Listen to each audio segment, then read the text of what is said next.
आज MCQs का class है। देखें 375 sacrifice ratio is equal to, जो सेक्रीफाइस रेशो है वो बराबर है old ratio minus new ratio minus old ratio या नन। तो जो सेक्रीफाइस रेशो है वो बराबर है old ratio minus new ratio, old ratio minus new ratio. 376 in case of dissolution of business, जब हम बिजनेस को डिसॉल्व करते हैं, ख़त्म करते हैं, तो जो एसेट्स और लाइबिलिटी है वो हम सेल करते हैं। तो फिर क्या होता है, द एसेट एंड लाइबिलिटीज और ट्रांसफर टू। तो जब हम बिजनेस को डिसॉल्व करते हैं, ख़त्म करते हैं, तो फर्स्ट ऑफ ऑल हम पहली मरतबा जो एसेट और लाइबिलिटी है वो टेम्परेरी एक अकाउंट में हम ट्रांसफ़र करते हैं, हम क्लोज करते हैं इस तरह। तो वो कौन से अकाउंट में हम ट्रांसफ़र करते हैं, यानी डिसोल्यूशन में हम कौन सा अकाउंट हम इस्तेमाल करते हैं जिसमें हम एसेट और लाइबिलिटी को ट्रांसफ़र करते हैं, रीवैल्यूएशन अकाउंट, रियलाइजेशन अकाउंट या रियल अकाउंट। तो डिसोल्यूशन में हम रियलाइजेशन अकाउंट हम बनाते हैं, इसमें हम एसेट्स और लाइबिलिटी ट्रांसफ़र करते हैं, क्लोज करते हैं। Adjusting entry to record accrued salaries, accrued salary या आउटस्टैंडिंग सैलरी वो खर्चात जो हो जाते हैं लेकिन अभी तक हम पेमेंट नहीं करते, तो इसको कहते हैं एक्रूड सैलरीज, ये लाइबिलिटी है। तो जो एडजस्टिंग एंट्री है क्या है, salary expenses debit to salary payable और salary payable debit to salary expenses. तो ये जो फर्स्ट ए ऑप्शन है सैलरी एक्सपेंसेस डेबिट और सैलरी पेबल क्रेडिट, ये first A option is right one. Adjusting entry to record accrued commission income, जब हम किसी से कमीशन कमा लेते हैं लेकिन अभी तक हम वसूल नहीं करते, तो इसको कहते हैं एक्रूड इनकम, ये एसेट है। तो इसके लिए हम एडजस्टिंग एंट्री किस तरह पास करते हैं, commission income debit to commission receivable, इस तरह, या commission receivable debit to commission income credit. तो ये जो बी एंट्री है, बी ऑप्शन है, कमीशन रिसीवेबल डेबिट ये एसेट है और कमीशन इनकम ये रेवेन्यू है। तो ये entry B option is right one. 379 when prepaid rent is expensed, जब हम यानी प्रीपेड रेंट पहले हम एडवांस में अदा करते हैं, तो इस तरह हम एंट्री करते हैं प्रीपेड रेंट डेबिट और कैश क्रेडिट। अब जब हम यानी ये प्रीपेड यानी एक्सपेंस में कन्वर्ट किया जाता है, तो इसके लिए हम साल के आखिर में या महीने के आखिर में एडजस्टिंग एंट्री करते हैं। Prepaid rent debit cash credit ये तो नहीं है, rent expense debit cash credit ये भी नहीं है, rent expense debit to prepaid rent, तो ये एडजस्टिंग एंट्री है when prepaid rent is converted into expense. इसके बाद है 380 कहता है adjusting entry when unearned rent is earned, यानी when unearned income is earned adjusting entry will be, जब हम किसी से हम एडवांस में पैसे वसूल करते हैं तो इसको कहते हैं अनअर्न्ड इनकम। अब जब हम किसी के लिए यानी सर्विस प्रोवाइड करते हैं तो ये इनकम हम कमा लेते हैं। अब इसके लिए हम कौन सी एडजस्टिंग एंट्री पास करेंगे, तो देखें on earned rent debit cash credit ये तो नहीं है, ऑन अर्न्ड रेंट डेबिट और रेंटल इनकम क्रेडिट, हम पे ये लाइबिलिटी थी, अब ये कम हो गई, ये डेबिट हो गई और ये इनकम है, ये हमने कमा लिया, तो B option is right one. 381 when dividends are declared the entry is, जब डिविडेंड की डिक्लेरेशन की जाती है तो किस तरह एंट्री की जाती है, dividend debit cash credit, dividend debit to dividend payable credit या नन। तो डिविडेंड डेबिट और डिविडेंड पेबल क्रेडिट, तो ये B option is right one. 382 when shares are issued at premium, जब शेयर हम प्रीमियम पे इशू करते हैं, यानी कंपनी 100 रुपये का शेयर है और कंपनी इशू करती है 105 में, तो ये जो एक्स्ट्रा है 5, इसको कहते हैं प्रीमियम। इट इज़ खाली जगह फॉर दी कंपनी, ये कंपनी के लिए क्या है, ये तो हम मुफ्त में 5 रुपये वसूल करते हैं, तो ये गेन है, लॉस है, एक्सपेंस है, ये क्या है, ये गेन फॉर दी कंपनी। और शेयर होल्डर के लिए क्या है, ये loss for the shareholder. When debentures are redeemed at premium, जब डिबेंचर रिडीम का मतलब है कि जब हम डिबेंचर इशू करते हैं फिर हम बॉन्ड होल्डर के लिए या डिबेंचर होल्डर के साथ एग्रीमेंट करते हैं कि 20 साल बाद 15 साल बाद ये हम फिर वापस करेंगे, तो जब हम वापस करते हैं तो इसको कहते हैं रिडीम्शन ऑफ डिबेंचर। अब जब हम डिबेंचर को रिडीम करते हैं प्रीमियम पर, प्रीमियम का मतलब यह है कि एक सर्टिफिकेट का प्राइस है 100 रुपये और हम देते हैं, कंपनी देती है 105 रुपये, तो 5 रुपये एक्स्ट्रा देती है कंपनी ज़्यादा, तो इसको कहते हैं यानी premium on redemption of debenture. तो ये कंपनी के लिए किया है, लॉस है, गेन है, एक्सपेंस है ये एक्स्ट्रा एक्सपेंसिव है। तो कंपनी के लिए ये लॉस है, 100 रुपये का एक डिबेंचर है, सर्टिफिकेट है और कंपनी देती है 105, तो ये कंपनी के लिए किया है, ये लॉस है। ये 84 sinking fund is a, sinking fund क्या है? एसेट है, लायबिलिटी है, कैपिटल है। सिंकिंग फंड का मतलब यह है कि फॉर एग्जांपल हमने बैंक से कर्जा ले लिया 50 लाख 20 साल के लिए। अब हम 20 साल के बाद ये 50 लाख अदा करेंगे, तो 20 साल के बाद हमारे पास 50 लाख रुपए नहीं होंगे, तो क्या करेंगे? तो अब हम हर साल प्रॉफिट से, रिटेन्ड अर्निंग से हम यानी फंड्स क्रिएट करते हैं। फॉर एग्जांपल हर साल हम 2,50,000 इस तरह हम फंड क्रिएट करते हैं। तो हर साल हम फंड क्रिएट करते हैं to pay the long term loan, तो इस फंड को कहते हैं sinking fund. Fund created each year to pay the long term loan, long term debt is called sinking fund. तो ये क्या है? यानी ये हम मखसूस मकसद के लिए ये पैसे रखते हैं, तो ये sinking fund is a liability. 385 depreciation is a process of किया है, यानी जो एसेट्स हम परचेज करते हैं तो इसका जो कास्ट होता है वो कास्ट हम डिवाइड करते हैं, हम एलोकेट करते हैं एमंग इट्स यूजफुल लाइफ, तो ये हम डिवाइड करते हैं। तो ये जो डिप्रिसिएशन है ये प्रोसेस है, वैल्यूएशन, एमोटाइजेशन, एलोकेशन या डिवीजन, तो ये प्रोसेस है। Depreciation is a process of allocation.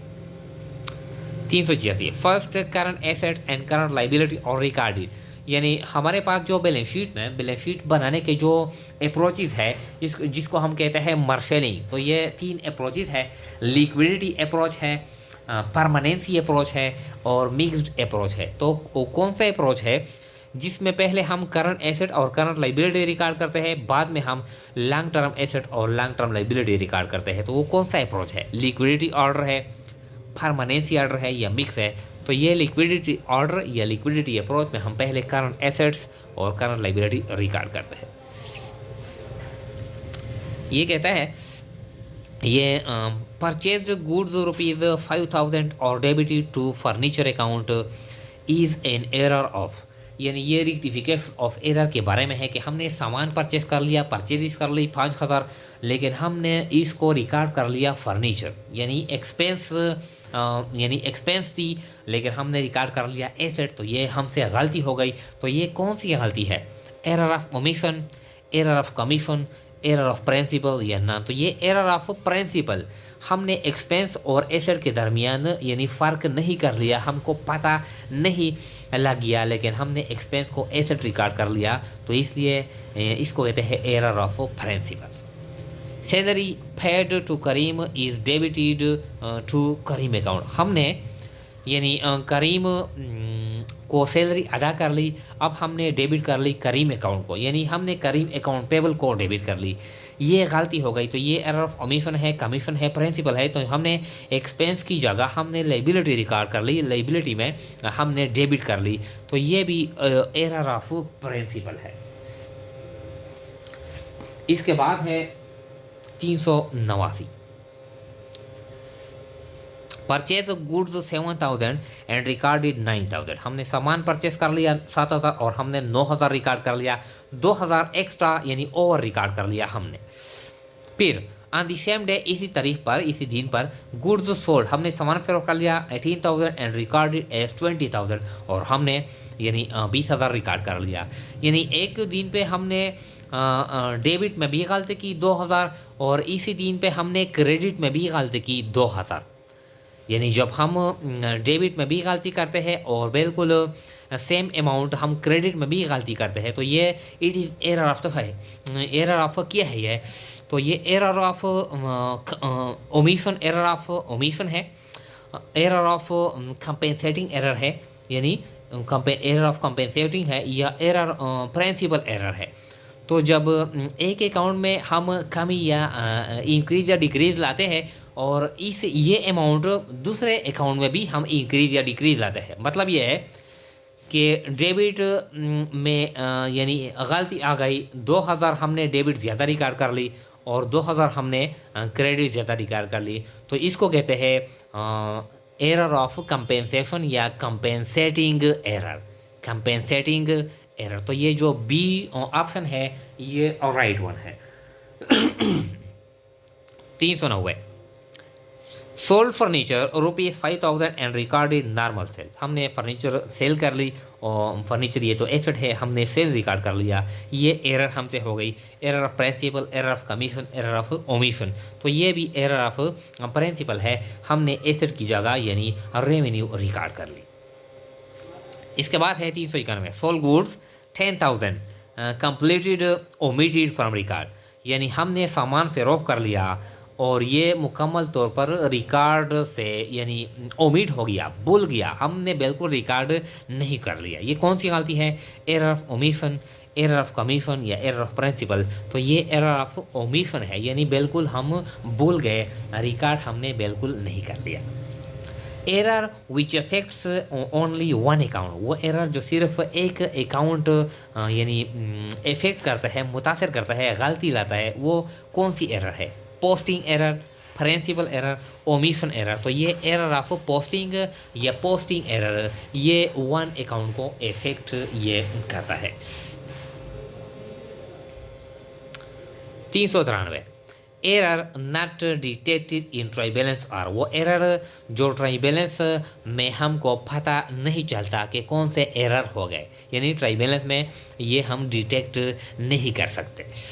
Error of omission ये भी हम नहीं कर सकते, ये चूँकि ये रिकॉर्ड बिल्कुल रिकॉर्ड से भूल गए हैं, मिस हो गए मिस यानी हमने बिल्कुल रिकॉर्ड नहीं किया है, तो ये error of principle, compensating error. तो ये सारे जो एरर है, एरर ऑफ ओमिशन है, एरर ऑफ प्रिंसिपल है, एरर ऑफ कंपेंसेटिंग एरर है, ये हम ट्राई बैलेंस में हमको पता नहीं चलता, तो ये all of the above. Sales to Riyaz ₹1000 not recorded it will affect, हमने यानी सेल्स कर लिया है तो यानी रियाज को, तो हमने यानी sales to Riyaz 1000 not recorded, हमने रियाज को सेल कर लिया है, अब ये हमने रिकॉर्ड नहीं कर लिया है। तो जब हमने नहीं कर लिया है, इट विल अफेक्ट, ये इफेक्ट करेगा, गलती है, रियाज अकाउंट, सेल्स अकाउंट, बोथ। हमने बिल्कुल ये रिकॉर्ड नहीं किया है, यानी हम इस तरह एंट्री पास करेंगे, Riyaz account receivable debit to sale credit, Riyaz भी रिकॉर्ड करेंगे, सेल भी रिकॉर्ड करेंगे, तो इट विल इफेक्ट यानी बोथ अकाउंट, रियाज भी रिकॉर्ड नहीं हुआ है, वो भी कम शो किया गया है, और सेल्स अकाउंट भी, तो ये C option is right one. Goods purchased from Usman, हमने उस्मान से गुड्स परचेज कर लिए 3000 were passed through sales day book, हमने यानी इसको सेल्स डे बुक में रिकॉर्ड कर लिया है। हमने परचेज कर लिए हैं लेकिन हमने इसको सेल्स रिकॉर्ड कर लिया है। जब हमने सेल्स रिकॉर्ड कर लिया है तो मतलब यह है कि हमारी जो प्रॉफिट है वो ज़्यादा आई है, हमने एक्सपेंसेस की जगह यानी सेल्स रिकॉर्ड किया है। दिस एरर विल यानी किया है, इस एरर की वजह से यानी जब हमने सेल्स रिकॉर्ड कर लिया है तो प्रॉफिट में इंक्रीज आ गया है। Understate the profit, overstate the profit, no effect. तो ये जो एरर है इसकी वजह से हमारी जो प्रॉफिट है ये ज़्यादा शो की गई है। The rectification of the above error यानी 395, ये जो 395 क्वेश्चन है, ये जब हम इसकी रेक्टिफिकेशन करते हैं, हमने गलती से सेल रिकॉर्ड कर लिया है, अब हम इस सेल को फिर दोबारा डेबिट करेंगे, परचेजिस को यानी परचेजिस को भी डेबिट करेंगे, सेल्स को भी डेबिट करेंगे, मतलब है कि सेल्स को डेबिट करेंगे। तो जब सेल्स हम डेबिट करेंगे तो प्रॉफिट क्या होगा? इंक्रीज, डिक्रीज या नो चेंज। तो प्रॉफिट में डिक्रीज आएगी जब हम यानी सेल्स को डेबिट करेंगे, हम रेक्टिफिकेशन ऑफ एरर करेंगे, इसका ये मतलब है। 397 a suspense account is open when, suspense account हम ओपन करते हैं जब क्या हो? Trading account does not agree trading account आपस में बराबर ना हो, trial balance is not agree, trial balance agree ना हो। तो जब ट्राई बैलेंस के जो दो साइड होते हैं डेबिट और क्रेडिट, ये आपस में बराबर नहीं होते, यानी not agree with each other, तो इस हालत में हम सस्पेंस अकाउंट ओपन करते हैं। तो suspense account is open when trial balance is not agree, इसका ये मतलब है।